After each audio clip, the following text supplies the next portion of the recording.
నమస్తే. Welcome to I news. నేను హిమ. మహిళలు తలుచుకుంటే రాజ్యాలే కూలిపోతాయి అంటారు. అది చరిత్రలో ఎన్నోసార్లు రుజువైంది. ఇప్పుడు అదే సామెత కాంగ్రెస్ పార్టీలో కొత్త అర్థాలు సంతరించుకుంటోంది.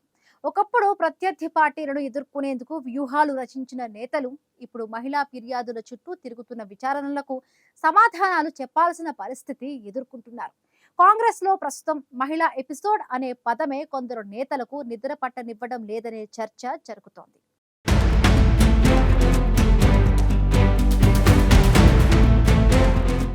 గెలుపు గుర్రంగా భావించిన నేతకు ఓ మహిళ చేసిన ఫిర్యాదు రాజకీయంగా భారీ షాక్నిచ్చింది. సర్వేల్లో ముందు వరుసలో ఉన్నారని ప్రచారం జరిగినా మహిళా వేధింపుల ఆరోపణలతో వ్యవహారమంతా పెద్దదై చివరకు పార్టీ సస్పెన్షన్ వరకు వెళ్ళింది.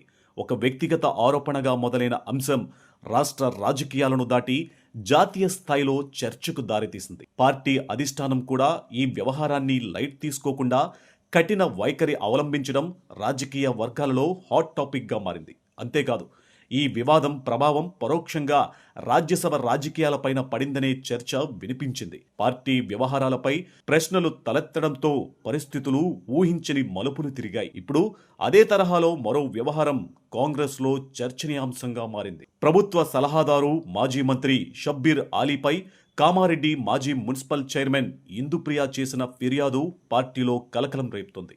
తనపై సోషల్ మీడియాలో అసభ్యకర పోస్టులు చేయిస్తున్నారని ఆమె అధిష్టానాన్ని ఆశ్రయించారు. ఈ ఫిర్యాదుపై ఇప్పటికే పార్టీ స్థాయిలో విచారణ జరుగుతున్నట్లు సమాచారం.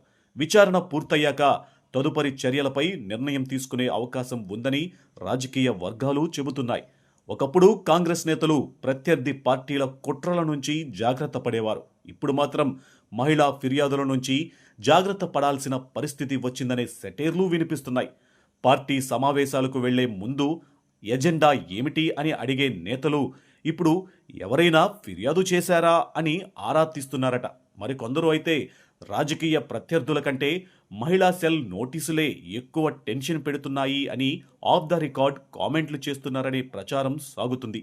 ఎవరిపై ఆరోపణలు వచ్చినా అది నిజమా కాదా అన్నది విచారణలో తేలాల్సి ఉంటుంది. కానీ ఒక విషయం మాత్రం స్పష్టంగా కనిపిస్తుంది.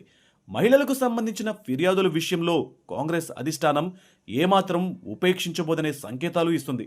అందుకే రాజకీయ వర్గాలలో ఇప్పుడు ఒక కొత్త సామెత వినిపిస్తుంది. కాంగ్రెస్ నేతలు ప్రత్యర్థులతో కాదు, మహిళలతో జర భద్రం